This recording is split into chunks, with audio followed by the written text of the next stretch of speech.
Now, I don't know if they have updated that information. A few years ago, they were saying, hey, these type of jobs are asking for these type of certifications. It doesn't look like they've updated some of that information. So some of that may be a little bit out of date. This is a great place to start, but I would kind of do some additional work with it to make sure that you, if you're looking to say, hey, what kind of job description do I need for this? It's a good place to start, but I would also just go and do some research from maybe Indeed or LinkedIn or some other type of websites that have that career advice or, explanations or job postings where you can kind of see what people are asking for in their job postings. So there's a bunch of different types of certifications. And so I kind of want to break this down a little bit because this kind of can help you. So there's what we consider professional certifications, and those are certifications like the CISSP as a security certification. It's a very broad certification, and it requires that you have continuing education. It requires that you have a degree or equivalent work experience. So equivalent work experience, you can either have a 4-year degree or be 6 years in the industry for it, so one or the other. So they kind of have it set up so that, again, degree is not a stopper. If you don't have a degree, you just have to have the requisite experience, and they verify the experience. You got to demonstrate that you have the experience there. Then we have certifications that are like subject matter experts, and that's more like the SANS certifications. They're very specific to a particular technology. Those certifications expire after a period of time, and you have to recertify. And they're usually very granular. They're very much like being a pen tester or being a Windows 7 admin or something like that. They're very specific. Then there's job-specific certifications that are out there, like if you're going to be in networking, there might be Cisco certifications or CompTIA Network Plus. That's an example of those job-specific certifications. And then there's entry-level certifications. In cybersecurity, the entry-level one is Security Plus. So that's the one that you would want your staff probably to start with, depending upon what they are in their career. If they're more in the management side of things, I would not have them take the Security Plus. I'd have them take something like the CISM from MISAC, because that's about security management, right? So you want to make sure that it kind of meets the role that you're going to have for somebody. You have vendor specific and vendor neutral. Vendor specific is like, vendor Microsoft has their own certification, but then there's also vendor neutral certifications. CompTIA and other organizations have those vendor neutral certifications. My advice to people is to have a mix. For your career, the best thing for you, a lot of people say, well, should I get, Linux or Windows certifications? What's going to be best for my career? What's the market share for Linux versus the market share for Microsoft? So my advice is look at the market share, and if you want to be as hireable as possible, then you want to make sure that you have that broad base covered. If you want to get higher pay, you may want to have that niche certification as well, and the skills to go with it. You just have to kind of look at where you are in your career, and there's no like silver bullet says, hey, take this certification, you're going to get a job. But there are certifications that will help accelerate or put you in a better position to get hired. I just listened to a class last night. It was a session on job searching and what certifications you should do and personal branding and all the stuff that you should be doing during COVID and trying to get dealing with the job market right now. And they were saying that it's a good to have certifications, and talked about having multiple certifications. And I think that those are still vital. And again, specific to your career goals. If you want to be a manager, then CISM, it was a good one. If you're going to be a cybersecurity manager, that's a good certification to get.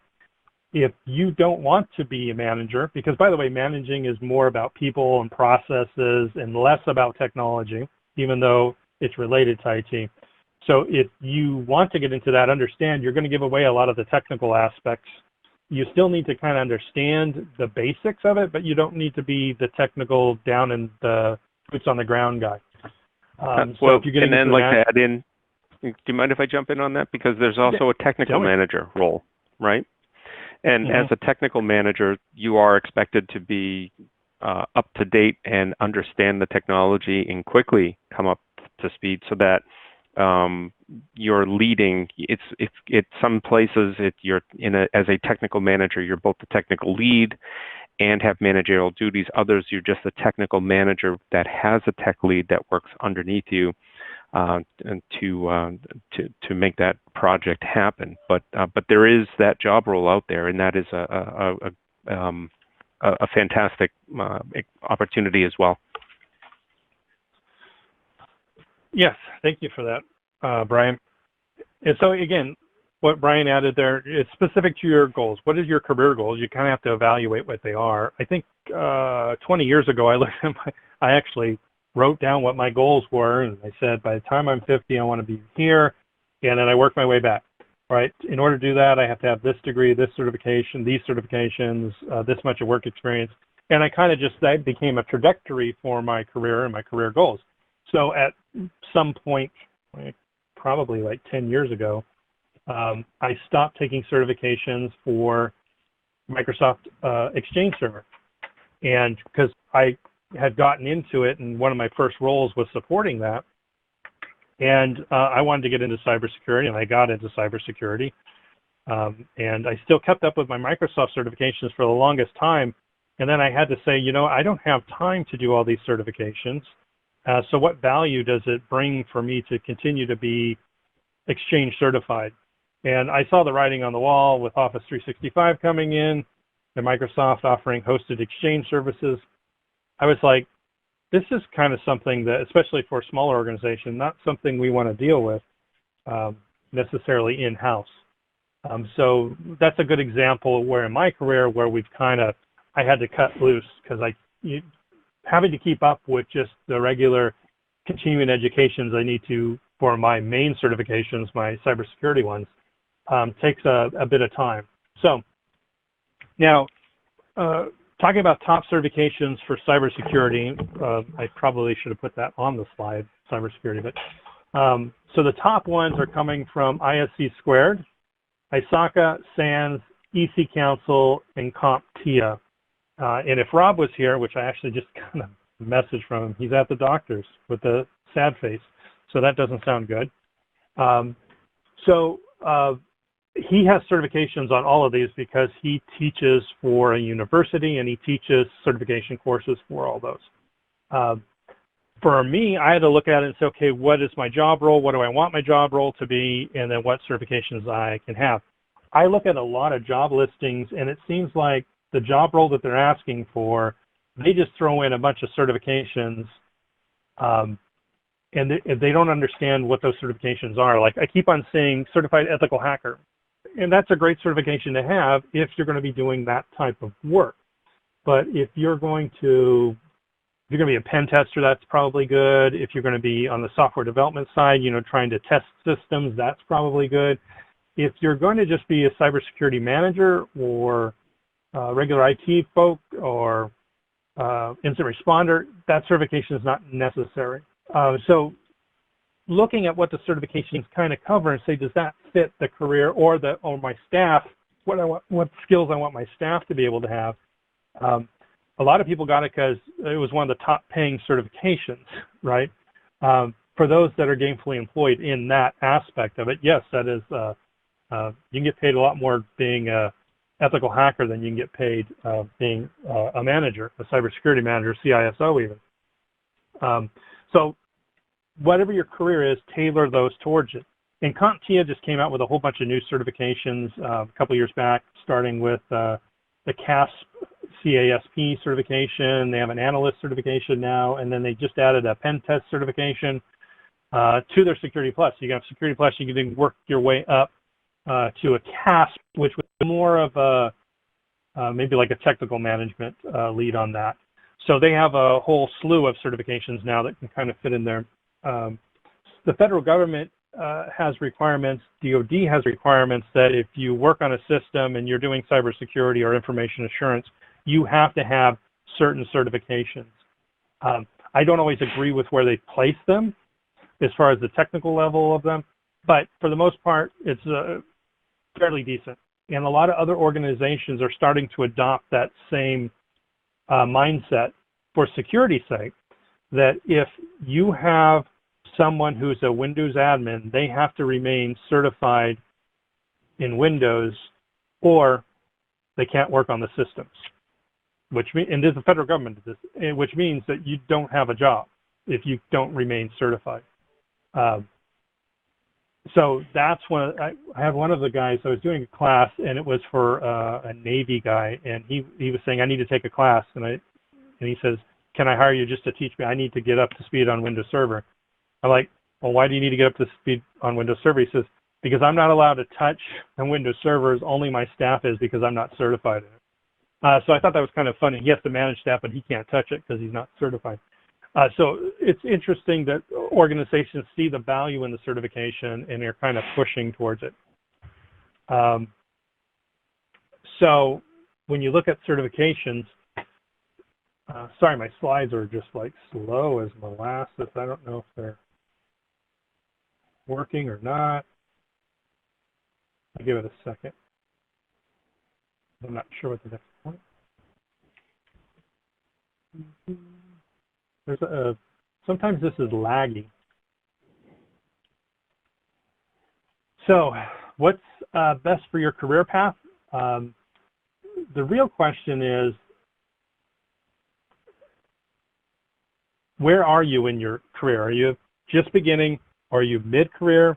Mid-career meaning that you want to continue to increase or get different positions, or you want to jump or change your job role, or are you towards the end of your career path? So where you are in the life cycle of your career is the first question. The second question is, does cybersecurity play a role in that?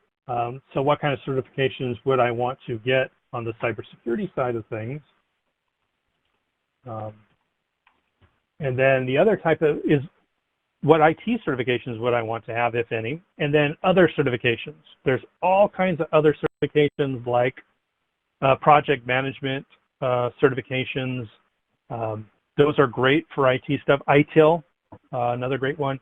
That's really about process improvement. And actually, a lot of people use ITIL for certifications that are outside of IT. So it's not necessarily IT related. Six Sigma is another one. It's about process improvement, quality assurance. Really comes from manufacturing, but people are still using that in the, they also use it in IT. So what kind of mix do you want to have in that? That's kind of what you want to look at. You don't need to have every certification under the sun, unless you're Rob, who has 100 and some odd different certifications. Yeah, 168. Something like that. Yeah, it's crazy. No, not all of us need that stuff. He needs it for his job. We don't need it for our jobs. But so you don't need everyone. So select the ones that are going to make best choice for you. Remember that the more certifications you have, the more continuing education requirements you may have if you have professional certifications, or the more often you have to retest for it. Also remember if there is any recertification requirements, and any maintenance fees. Some of them have, like my CISSP, I have a maintenance fee every year that I have to pay for that. I have to also pay maintenance fees for ISACA because I have certifications with them. So you have to kind of look at those certifications that you have and just kind of, you don't have to have every one of them. I sometimes feel like I have more than I need. But once I have them, and keeping them is kind of easier just to keep them. But I've let some expire, like my Microsoft ones. I haven't kept up with them recently. So just as an example, if you're looking at cybersecurity and you want to be a CISO, the top certifications that people have been asking for are CISSP, Certified Information System Auditor, Certified Information Security Manager, and Certified in Risk and Information System Control. So those are the top ones. The bottom three listed on the slide are from ISACA, the top one's from ISC Squared. Both organizations have other certifications. These are just the top ones that have been requested for CISOs or security managers. CISSP is a very broad. A lot of people say it's an inch deep and a mile wide. I like to say it's 2 inches deep and a mile wide. It's a little bit deeper because some of the questions in it are a little bit more technical There's new certifications that kind of come out, like the CRISP certification, which came from ISACA. Interesting certification. It's really talking about risk and information systems controls. It's very closely related to the CISA, which is a Certified Information Security Auditor.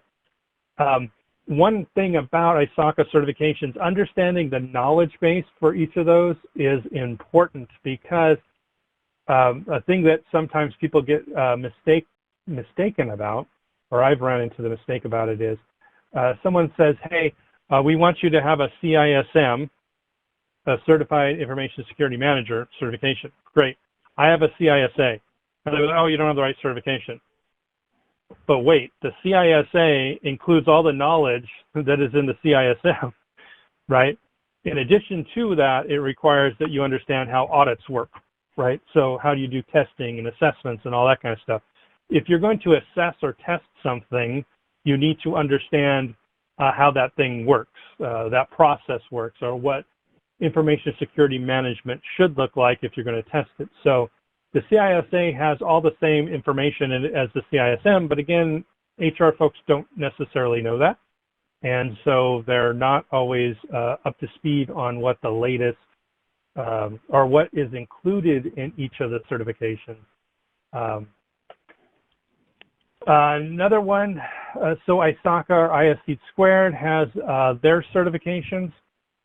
They have the CISSP, which is like their flagship certification. There are concentrations or additional tests that you can take that kind of stack on top of the CISSP.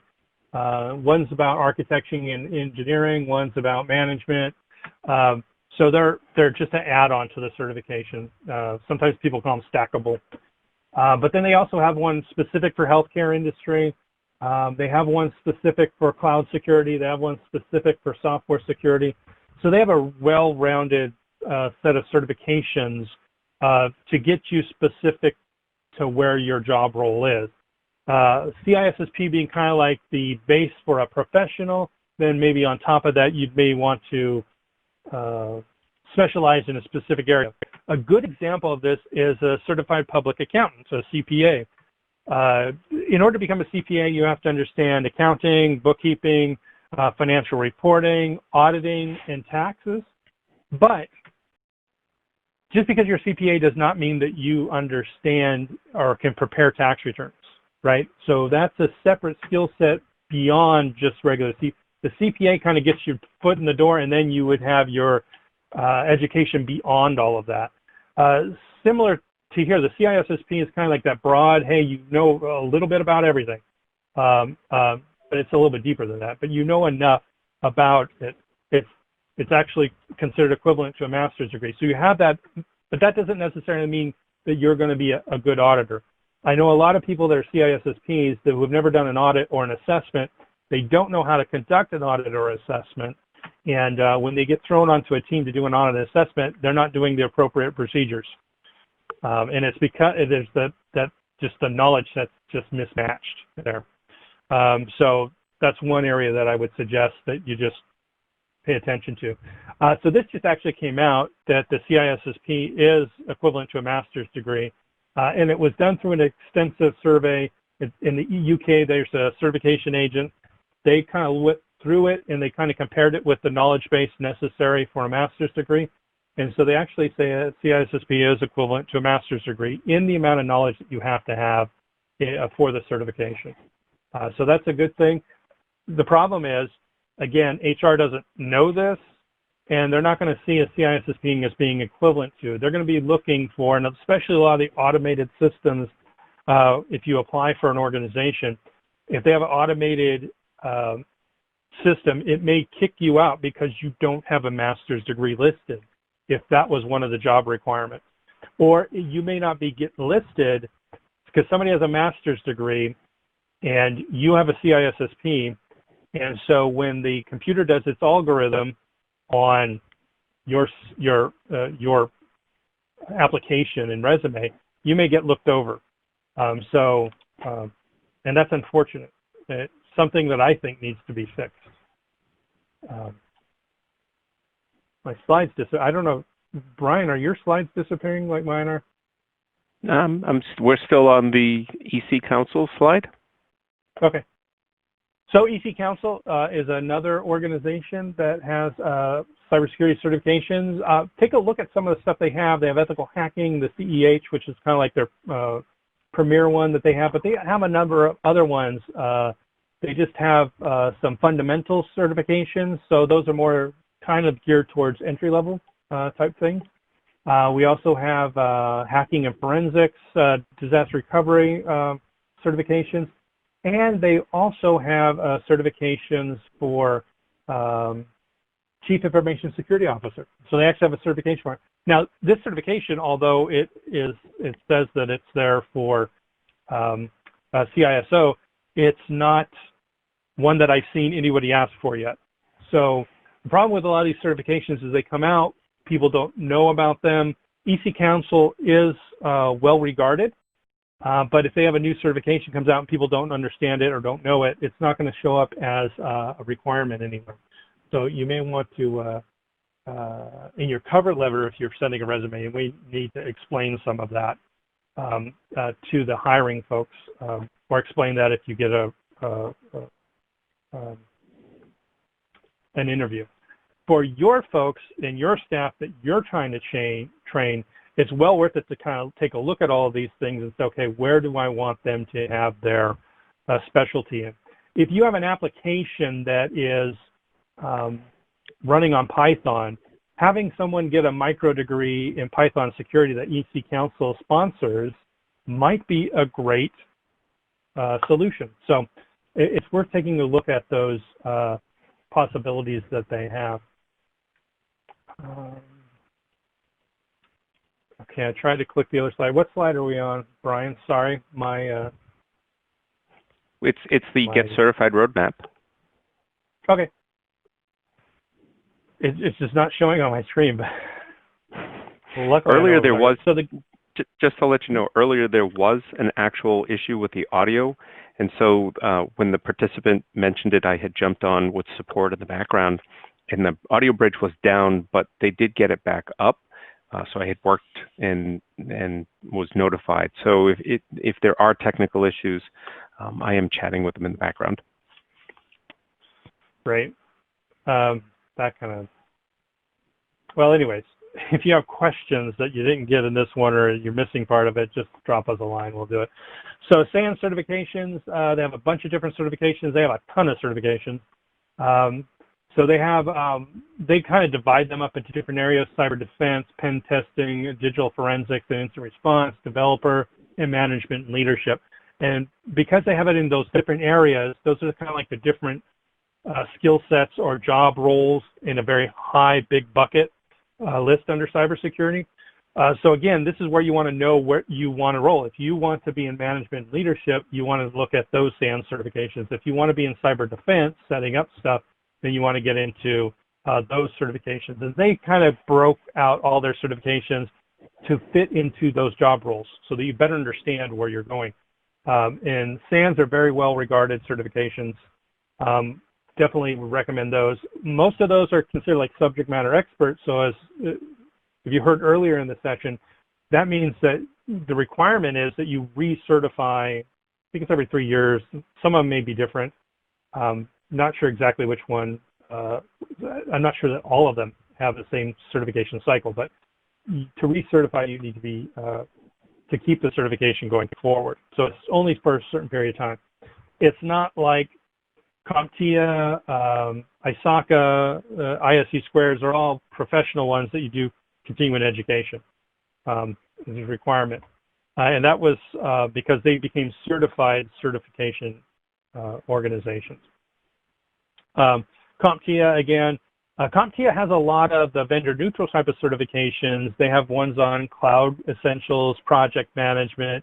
They have Linux server. They have IT fundamentals, I believe, and that's like a basic certification. That one does not require any continuing education. It is considered the bottom rung entry level. This is a mouse. This is a keyboard. You know, that type of level of certifications. Like I think a lot of people could probably take that certification and easily pass it. So it's a good place to start for somebody who is just getting into IT. And then there's the A+, Network Plus, Security Plus, which are the three that have been around probably for the longest. A lot of people start with A+ and go to Network Plus. If you're not going to be putting hardware together, computers together, I would not take the A+. It's not necessary. If you're not going to be a PC repairman, I would not take A+. If you're working on a network, Network Plus is kind of like the first certification you would work towards, or you'd work towards a CISO certification. Only issue you have is if you work towards CISO certification and the place that you want to apply for only has Alcatel routers, they may say that certification is great, but we need somebody who just understands networking. Now, if you have a CISO certification, you could probably figure it out, but HR people don't always know that, right? So just make sure that whatever certification you have, some vendor neutral one and a vendor specific one are kind of good. Network Plus and Cisco, great, because then you demonstrate you have the full breadth of knowledge across all that. Outside of these specific certifications related to cybersecurity, what other certifications might you look at adding to your staff or to your career going forward? I definitely recommend some vendor-specific ones. Right now, cloud certifications, Microsoft Azure certification, and Amazon Cloud Services certifications are big ones right now that I see a lot of people asking for those skills. Google has a new certification that they just recently came out with, IT Fundamentals, which at Las Positas College, where I was teaching last semester, it was some of the courses I was teaching. They align very closely with the A+, Network Plus, Security Plus in CompTIA's and IT Fundamentals that CompTIA has. So I'm not 100% sure where that's going to go. Are people going to start looking at it because it's a Google certification and accepting it, or is it just another certification that kind of there's no need for it because something else already exists that kind of covers it and has been around for a lot longer. So I don't know how that's going to be taken. You just have to kind of look at how the market looks at these certifications and how people look at these certifications. You can look up online. I didn't find any stats from last year, but I looked online, and for 2018, the top 10 IT certifications, you can take a look at those. Most of them were cybersecurity related, but there were some interesting ones that showed up, like Cisco CCNA, of course, always kind of shows up there. AWS Certified Developer was in the top 10 too. But you can see CISSP, Certified Ethical Hacker, are all those other certifications, CISM, also very hot right now. I like to take a look at that and kind of see where I am with my certifications. If I don't have certifications in the top 10, how likely do you think it is if I needed to get a job, am I going to get a job? Or for me, mostly it's like applying, doing a proposal for a client. They want to make sure that I know what I'm talking about. And so they want to look at what certifications I have. From the Project Management Institute, there's a Project Management Professional. There's a Project Plus that CompTIA used to have. Do they still have that one? I think they do. Which was an IT project management course. But the Project Management Institute's PMP is highly regarded. The nice thing about it is it's not stuck with IT. If you have a PMP, they do have different concentrations for different industries, but the basic skill set of a PMP can get you a job in or outside of IT, right? So it's a great certification to have career-wise because it does make you a little bit more movable outside of IT. It's a good set of skills to have. Then there's things like ITIL and Six Sigma, which we've kind of talked about earlier. And again, ITIL being more of a process service delivery certification, which is a lot of IT folks will use it. It aligns very closely with Microsoft's Microsoft Operations Framework certification. In fact, they were pretty much the same, except for ITIL has ITIL version 4. But MOF and Microsoft Operations Framework and ITIL were kind of same process, different terminology. It's like if you could just switch your mind from one set of terminology to the other one, it's the same process, right? Why they had to, I don't know. I actually got the Microsoft Operations Framework because I was a Microsoft certified trainer, so I got that instead of the ISO certification at the time. But it's the same skill set. The problem is, if I went to go apply for a job and somebody asked for ISO and they saw that I had MOF, they're not going to say that those are equivalent, right? Even though technically they are the same skill sets, it's the same kind of process. Six Sigma, again, is more about process improvement, quality assurance, those type of things, used a lot in manufacturing, but it's also kind of been used and adopted in business in general, just about how do you get better results, and putting in processes for quality assurance to get better quality out of the results that you're trying to get. And so that certification is one that is, some people look into. It takes a little bit of work to do, but it's one of those ones that might be an interesting certification to look into. There's also, if you work at like a data center, which I think most local governments probably don't have a data center like this, but there's actually things like the Uptime Institute, which is specifically towards data centers and uptime for those. So a lot of their certifications are really talking about some of the more engineering aspects of having a data center, like, you know, cooling systems and that type of thing, but then also being able to figure out how do you figure out your level of redundancy that you need to have, those type of skills. So worth looking into those types if you're in that job role.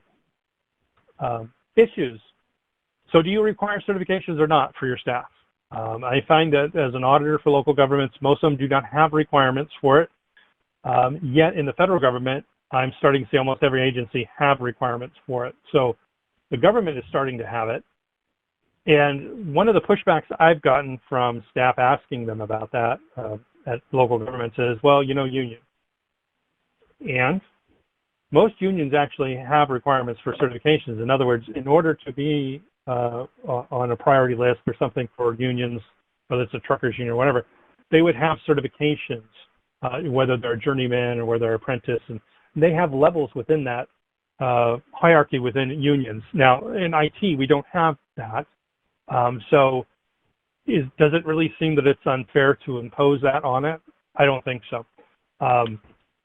But that's one of the pushbacks that I got. Another pushback was I don't want to have to cut out of my budget money to pay people to have certifications. And I'm like, but don't you want them to have the skills? Don't you want them to be more efficient at their jobs and to actually help with, say, hey, you know, this new server has this feature, and because of that, it could save us time here, or it can make this better for end users, or it's going to make us more secure.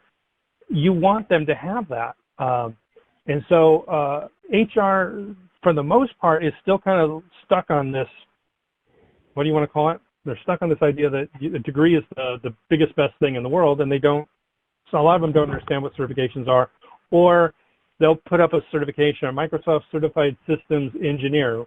There's MCSE now, but it's different, right? It's not the Microsoft system. It actually stands for something different. So it's like HR has to keep up with, and that's the problem that they have, is they have to keep up with how fast technology changes and how fast certifications have to change to keep up with it. It used to be you have an MCSE, but then Microsoft used to say, well, you're an MCSE in Windows NT 4.0, and then it was like, oh, you take the 2000 classes, now you're an MCSE in 2000 and 2003, and then they changed everything. And so MCSE went away and now came back, but it's a different thing. So I think that confuses HR folks. So we sort of have to kind of help guide them when they're doing job descriptions or looking for that kind of stuff. One of the questions I often get is like staffing issues. Who's going to pay for the training? Who's going to pay for fees? Like if they have maintenance fees on an annual basis, do you pay them? Do you not pay them? I always kind of look back and say, well, what is the policy of the organization? What do you do for your CPAs that work in finance? Do you help them pay for their continuing education, or is that on theirs? And I think if any organization, especially the local government, you want to make sure it's fair across the board, because you're going to have people that have different certifications for different things, and they're going to have requirements. Engineering staff or whatever, or your public works folks, if they have certifications and required to have them, and if you pay for them there, why aren't you paying them for other staff, right? So That's where you kind of want to look at it. You kind of want to make sure everything's fair within the organization, that it's equivalent at least, right? It may not be 100% equivalent, but you want to get something that's similar to that. So staff, you want to make sure that they have that training. And if staff is going to be related, it's hard to say that you have to be certified if you're not going to help pay for the training or the certification fees or the test fees or anything like that. What I have seen a lot of organizations do is say, if you take the test and you pass, we'll reimburse you. If you take the test and you don't pass, it's on you. And if you don't mind, I'd like to get my 2 bits in here. It is not unusual. It is not unusual for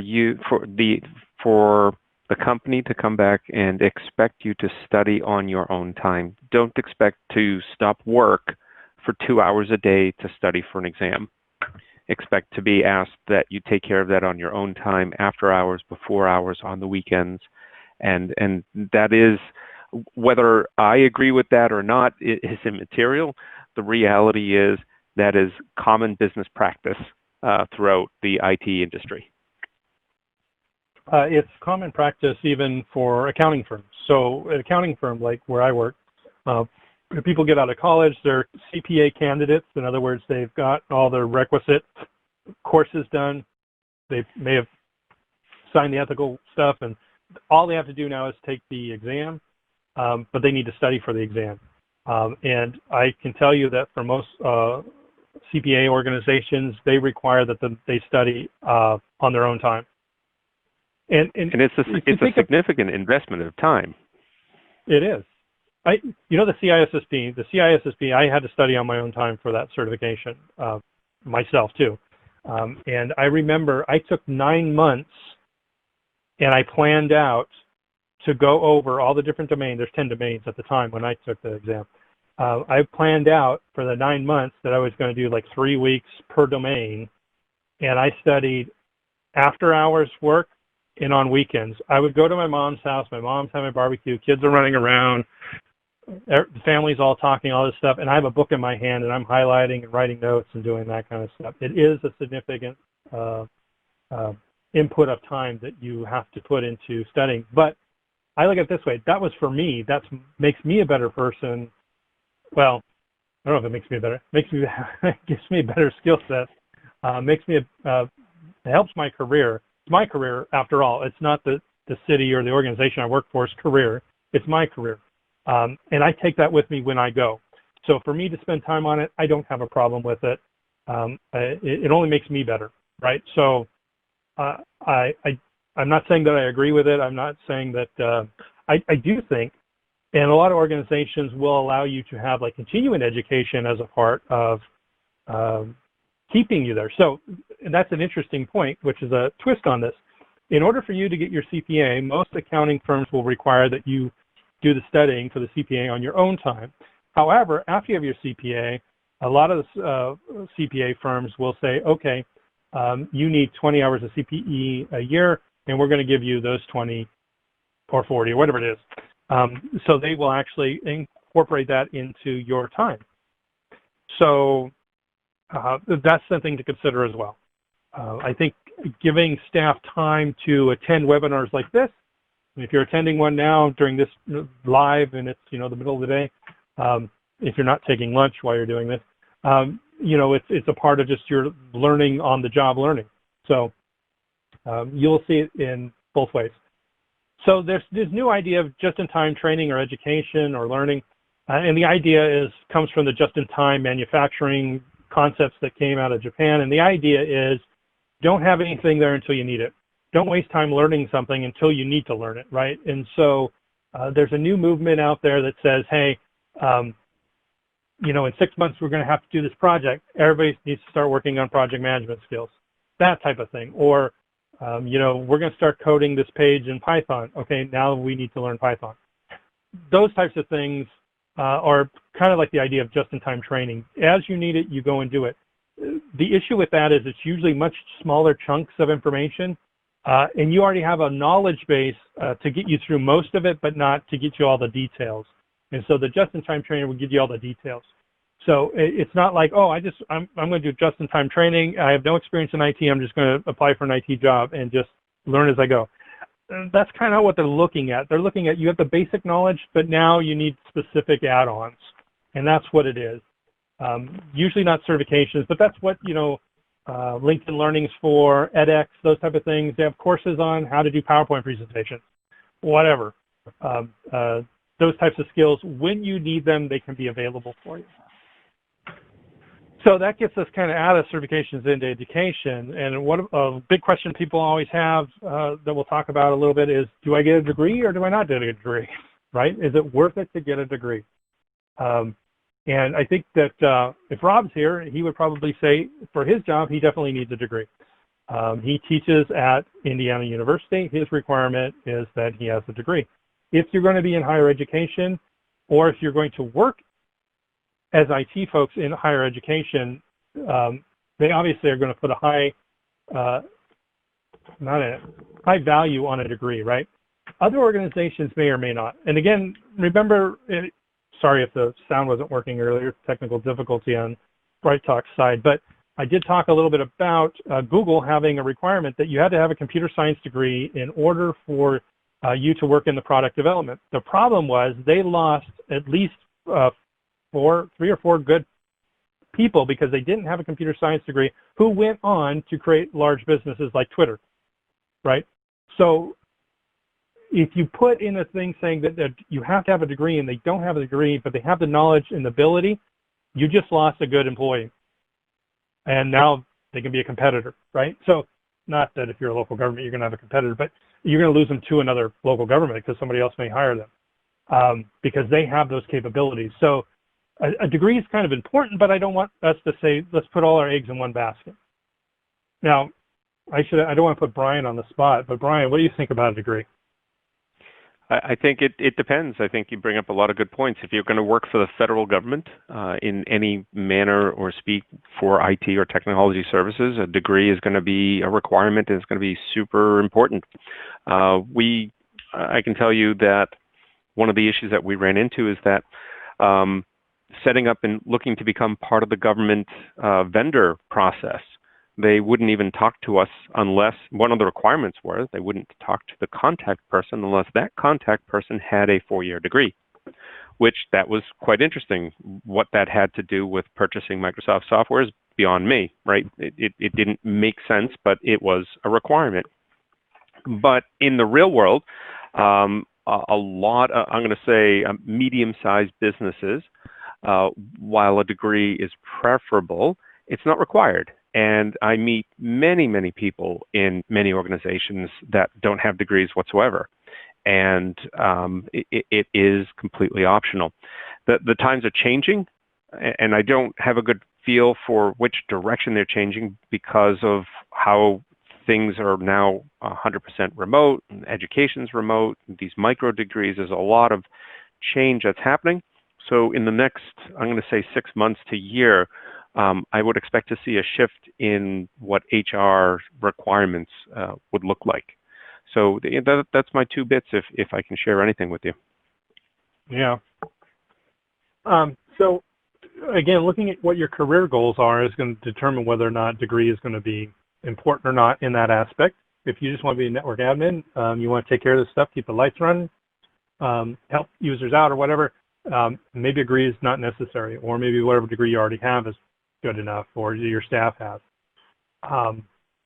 If you already have staff, I don't know that it's necessary to get them to get a degree unless for some reason they want to have a degree. If you already have staff and they're your IT admins or whatever, I would focus probably more on certifications for them because you want to make sure they're keeping up to date with the new stuff.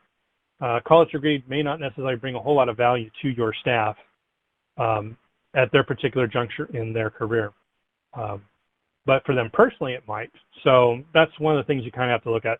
An educated staff is always better than an uneducated staff, even if it's on other disciplines. And there's this whole idea in education about a liberal arts degree and multiple disciplines and cross-discipline training, that there's a lot of good evidence that people from different backgrounds or different fields of study come together and they can come up with solutions that people in that particular field of study were not able to come up with. So there's a lot of really good synergy when you have a diversity of training and knowledge and skill sets that can kind of help. So you want to have that diversity. So people having degrees that are outside of computer science may actually be really good. And there's a dirty little secret, which I will get to here in a minute, about computer science degrees that most people don't realize if you're not in higher education. Which university or college should you go to? That's always the question people ask. It depends upon how you want to do it. Some people are great for online learning, other people are not. I think everybody's going to have to learn how to be online learners at this point in time. I've always been an online learner, not always been an online learner, but I started taking online learning and started teaching online learning when it first started coming out in the late 90s. So that was early 2000s, late 90s or whatever. So I started focusing in on... Yeah, that was just yesterday, right? Yeah, my God, it seems like it's forever ago. Remember all those things we had to do for, because we're all Microsoft trainers, me, Rob, and Brian here, but they had this, Microsoft wanted to get this, they wanted you to be overly connected to the people online. So they had that certification that was very short-lived. If you wanted to teach Microsoft courses online, you had to get this other certification on how to teach online. Oh yeah, that's right. But they were also testing out new virtual tools too. That we didn't really have the whiteboards and the Microsoft Teams didn't exist back then. It was a very different world. Right. Yeah, you know, and I've taught at a lot of different colleges, and all the colleges that I work for require that you take their course on, which is not really a course, but it's just like a little training that you take to get you familiar with doing online training. Like, how do you have engagement with people when it's asynchronous versus synchronous?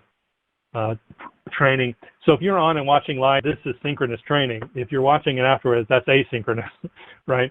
So there's different audiences and there's different ways you have to deal with questions and answers and discussions when someone's live online with you versus when they're, doing it on their own time.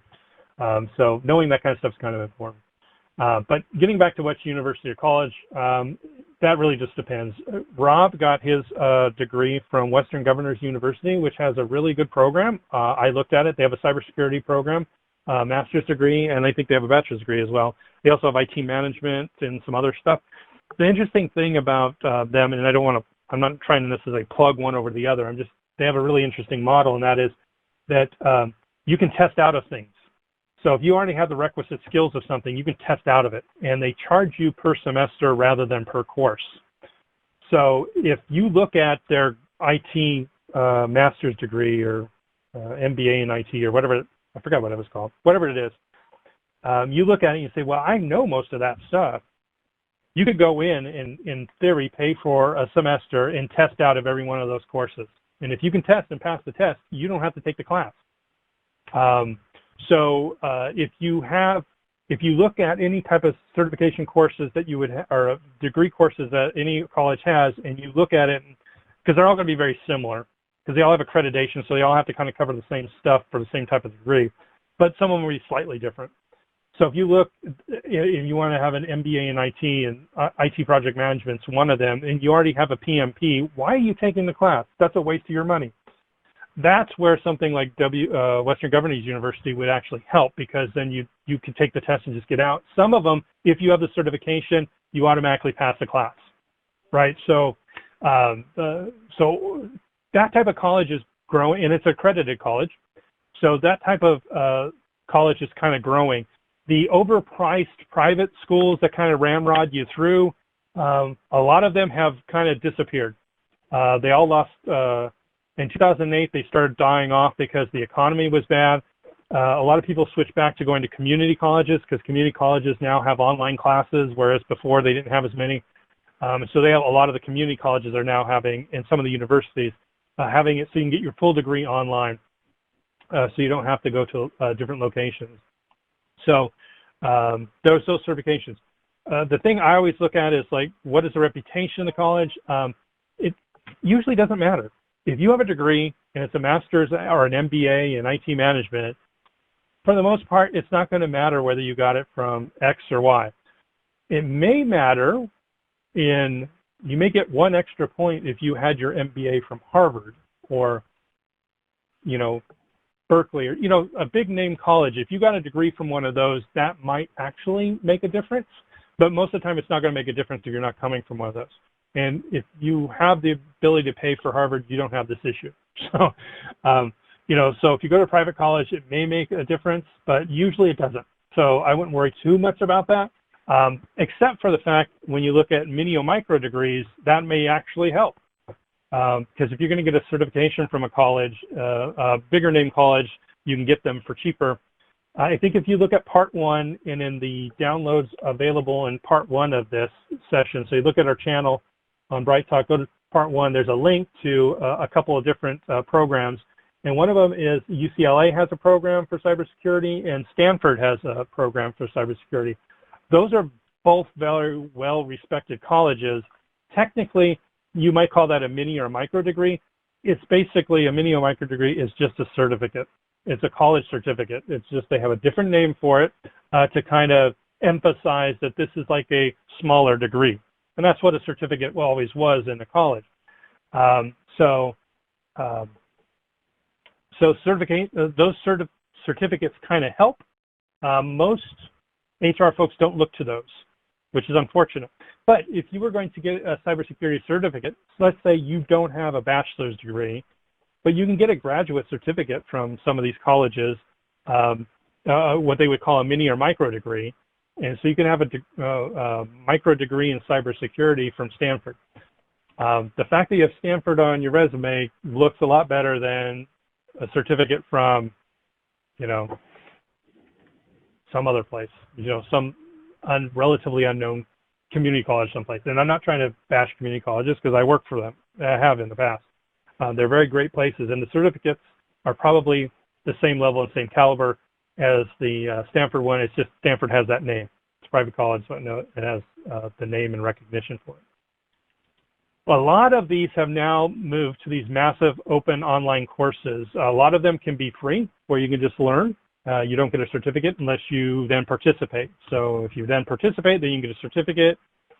Most of those are, all those are online. There are some that are in person with the mini and micro degrees. I think Harvard still has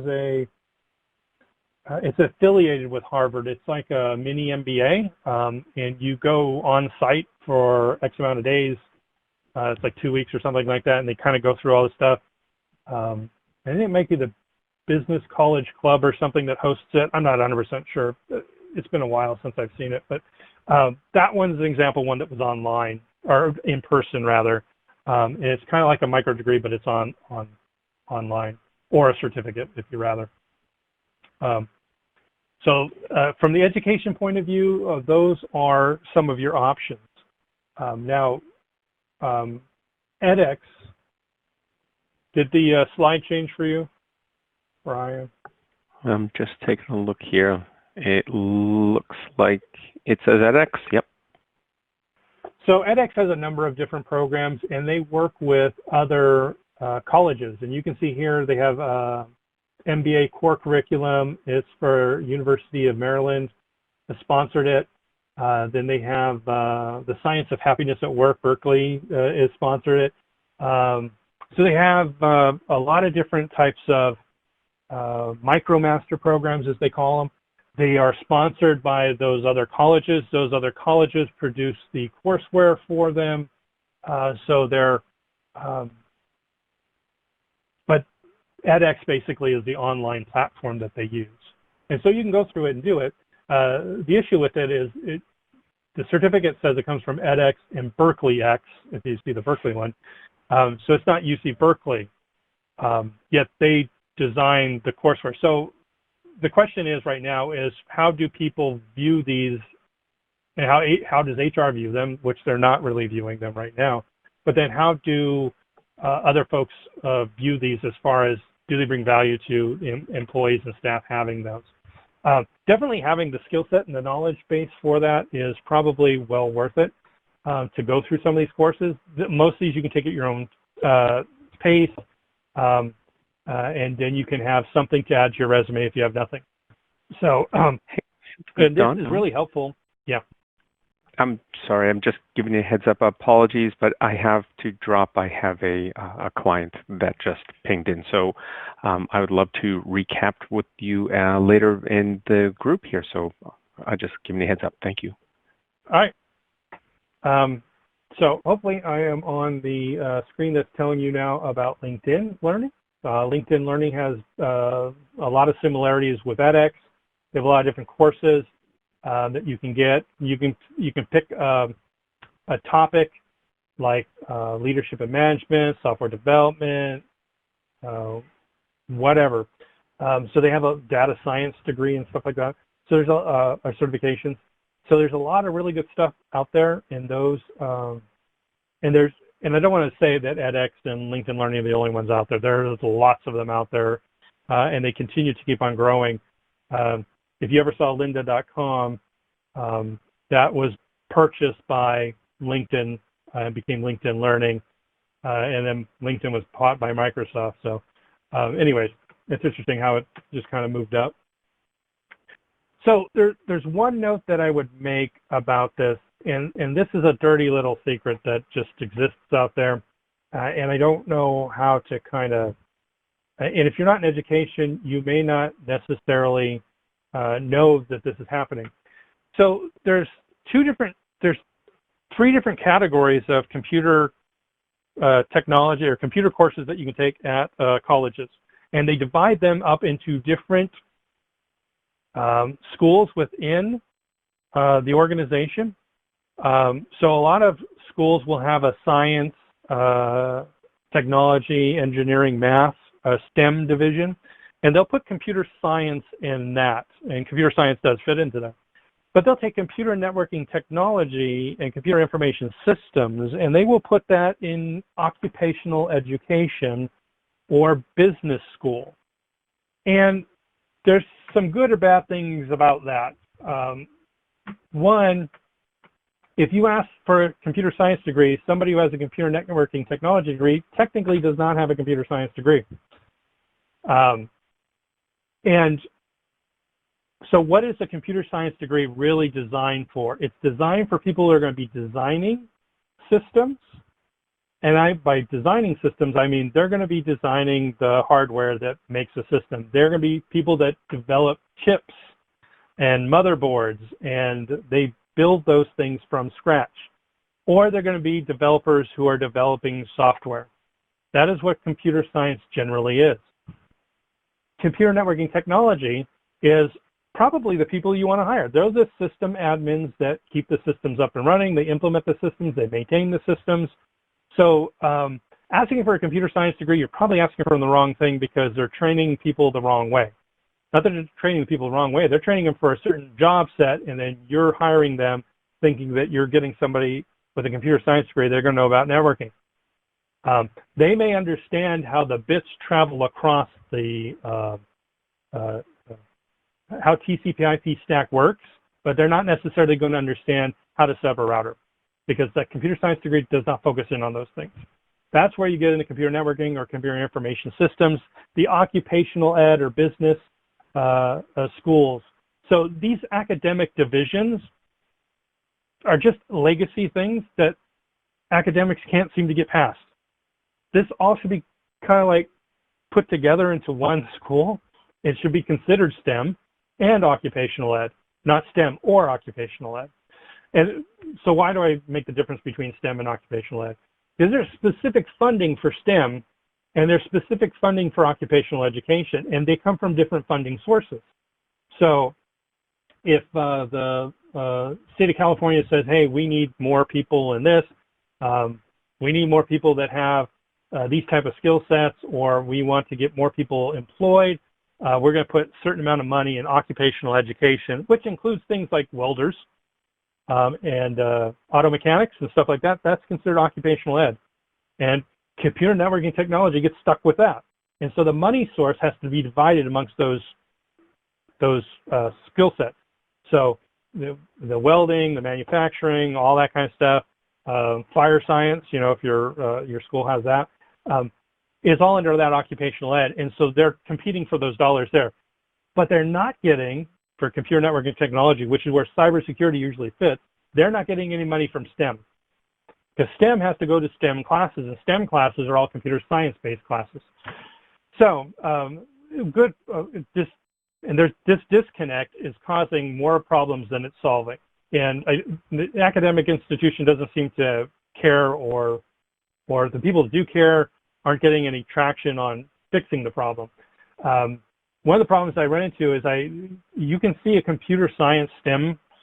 Somebody has a computer science degree with a STEM degree doing cybersecurity class, and there's nothing practical in that class that really applies to a whole lot. A lot of things is design and theory. In theory, we should make a system that does X, Y, Z, but there's no such system existing. And great, in STEM, we want somebody to be an engineer to design that, but most of us need to be practitioners of cybersecurity, and so we don't need that.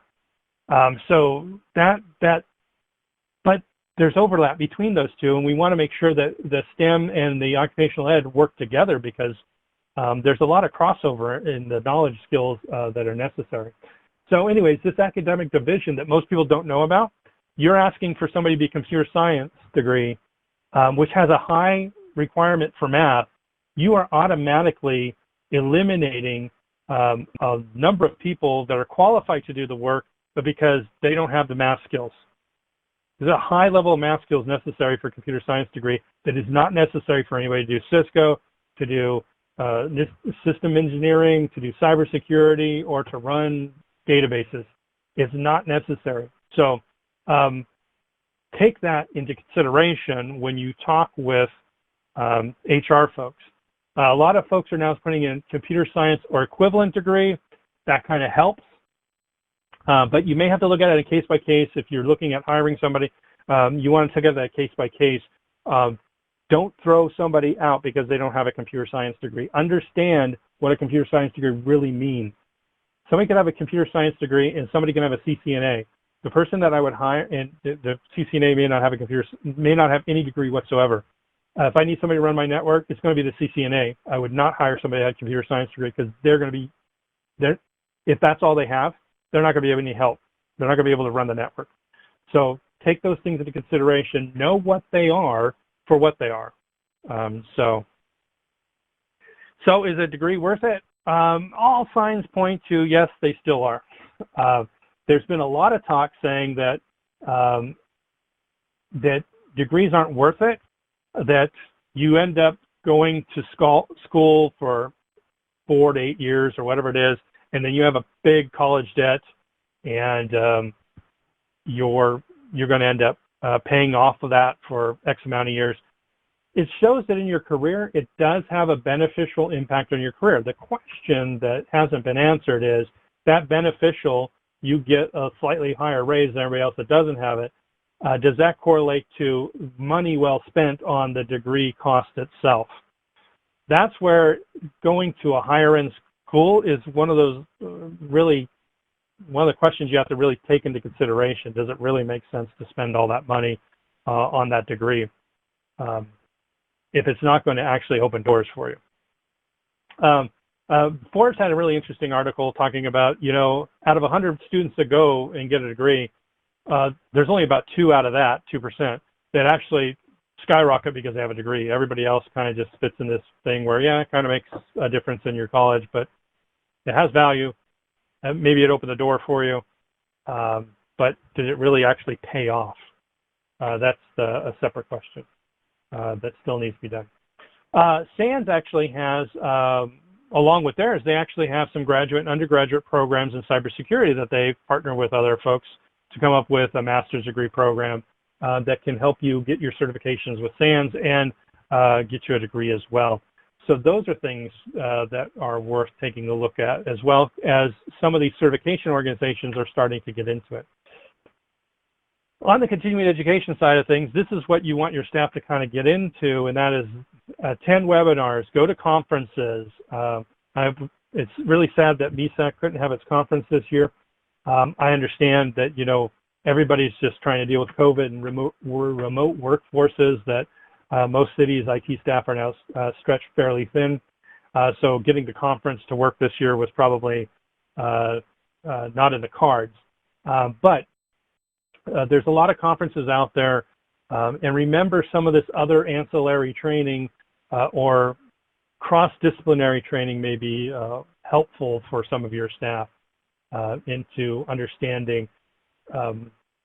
For example, I take a lot of classes on auditing related stuff because that's part of my job as being an auditor. So a lot of that is less about technology, more about the audit process. I've taken a couple of different webinars on just how to deal with a remote workforce, and that's more of a leadership management type of webinar. Those types of things are great knowledges for you to have, and then pass that information on to other staff who maybe your peers, if you work in a city, you have another manager and they're having a hard time dealing with remote staff. If you learn something, go and send it to them. Those online courses, great for that. Try internal training. Have staff train other staff. One of the things that we just instituted is our IT staff, each one of us got a chance to do it, is to make a little video. We just use Microsoft Teams. We have Office 365, so we use Microsoft Teams. We just record. We're going to show one staff how to do something, how to set up OneNote in a OneDrive so that the person can either share information with colleagues and teams or kind of create their own wiki, their own knowledge base, just to show them how to do it. Show them how to use Microsoft Teams. Since everybody's a remote workforce, and if you have Office 365, you already have Teams, show them how to use Teams. You could also show them how to use the other online ones as well. But that's what we did. And so we made a bunch of little courses, and then if you have Office 365 and you have Teams, then when you save it, it saves it into Microsoft Stream. So all you have to do is then point people to the Microsoft Streams, and now we have a bunch of little videos, nothing much more than an hour long, some of them only 5 minutes long, that basically shows them how to do stuff. This is great for training staff on how to do certain things. I know our tax staff doing tax returns, they're starting to take their knowledge and they're starting to do that. If you have to tell one employee how to do it, and you're going to sit down with them and show them how to do a certain process, why not record it? We're working remote anyways, and so if we're working on something like Teams as a collaboration, record that meeting and turn that meeting into a knowledge base. Now, other people in the organization can learn from what you just taught somebody. If you have a whole bunch of staff and other people are going to come up and they need to learn this same information, great. You don't have to reteach. You can say, hey, I got some videos online we just did last year. Why don't you go check that out? So doing internal training, great. Highly recommend it. But you have to start that internal knowledge base and start trying to gain that, which will come up later here at the end of this session. We talk about knowledge management. How do you keep the information in case people leave your organization?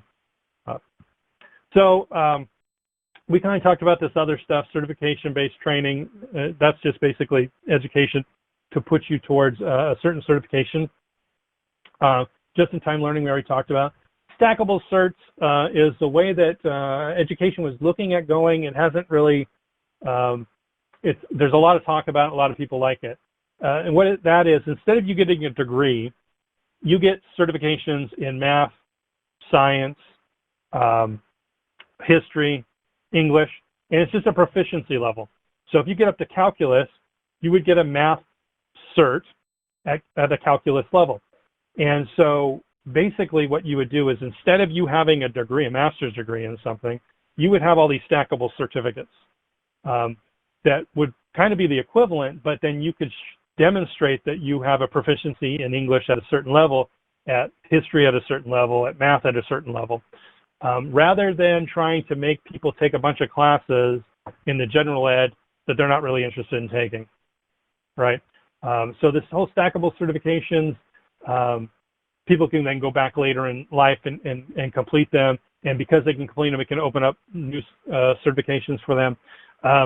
The whole idea that people like this gamification where you get like a little cert or a little badge every time you complete something, this really works for those folks.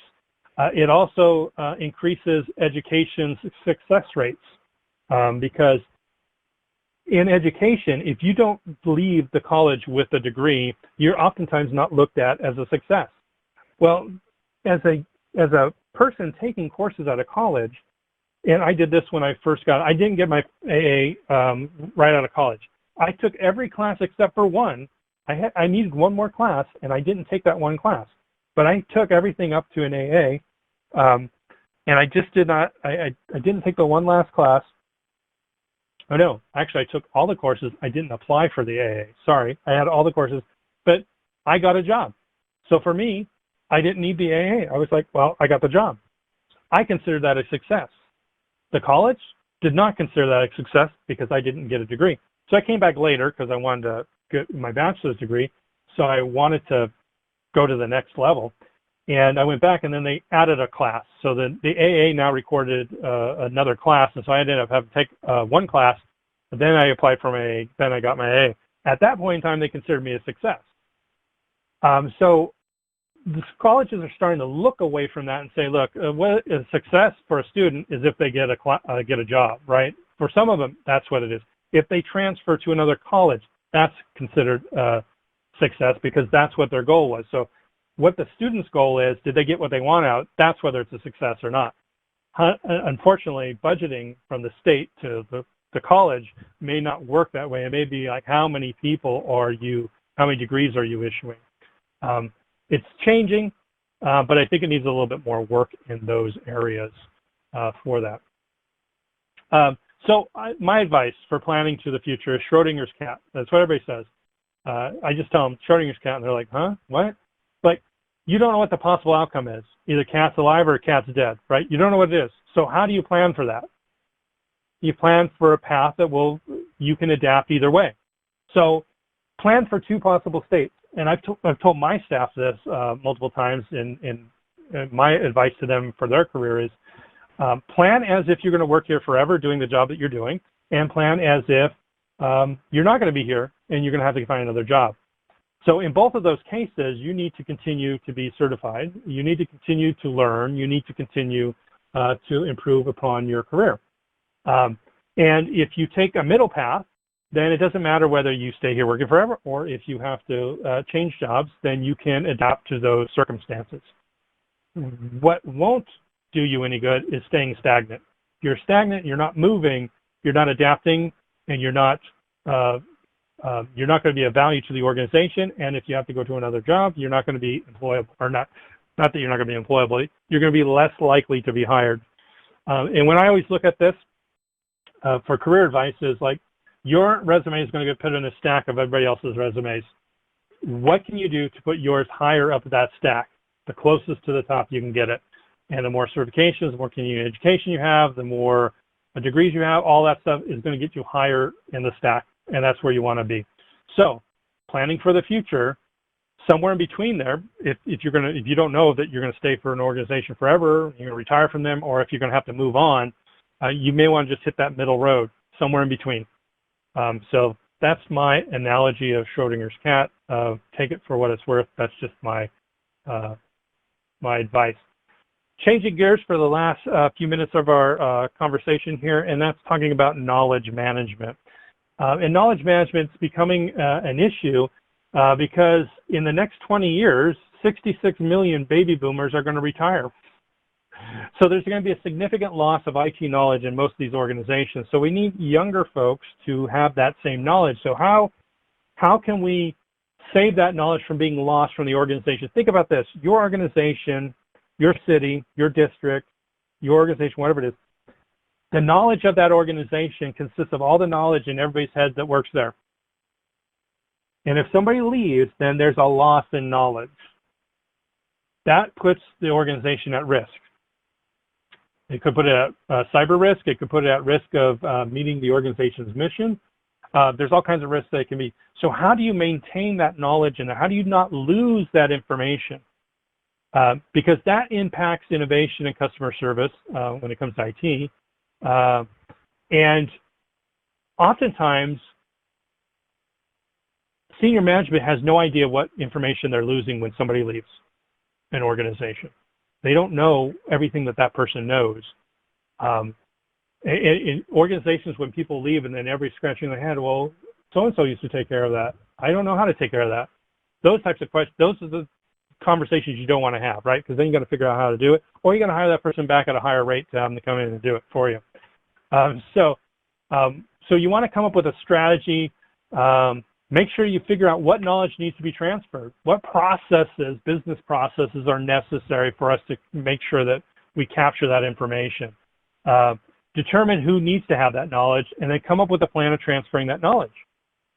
You have to understand, though, if you have baby boomers who are getting ready to retire and you have 20-year-olds that are coming in that are going to be replacing them at some point someday, there's a generation gap there. They have different learning styles. Some people don't have the ability to teach. Some people don't have the time necessary to teach other staff. So these are going to be challenges that we're going to have to deal with. We don't want to lose that knowledge.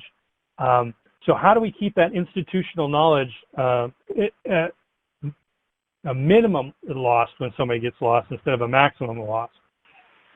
So when we look at that, one of the things that we can do, like I said earlier, is record trainings.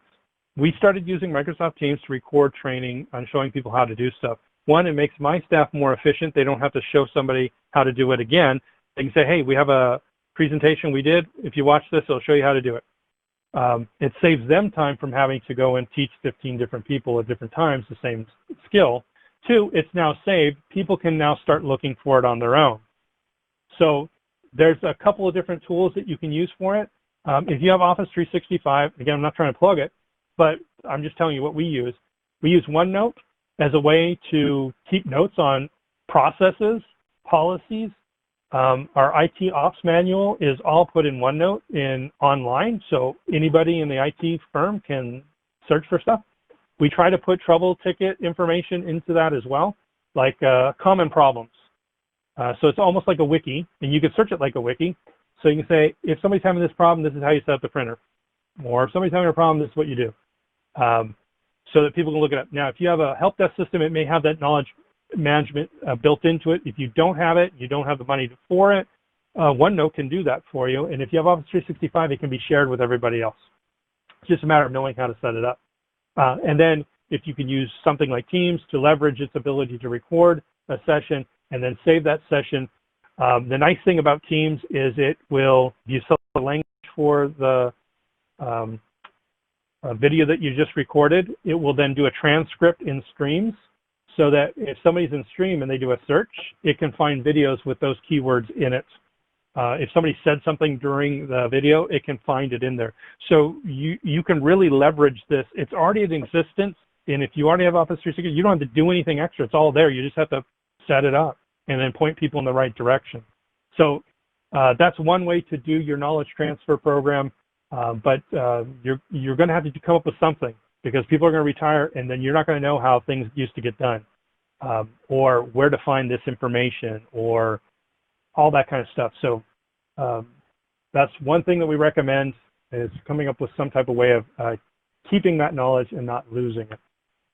If there's any questions, please let us know. We're sorry about the audio problems at the beginning of this. That was a Bright Talk thing. There's not much we could have done with that. But if you liked the session, please rate us. Follow our channel for upcoming presentations. You can follow us on social media. You can check out learnsecurity.org. We also have a YouTube channel. We take the same videos here and place them on YouTube at a later date. So you can always find the information someplace if you have it. If you have any questions for us, just send us a email, and we'll try and get back to you as soon as possible. I don't see any questions, so I want to thank you all for attending, and see you next time.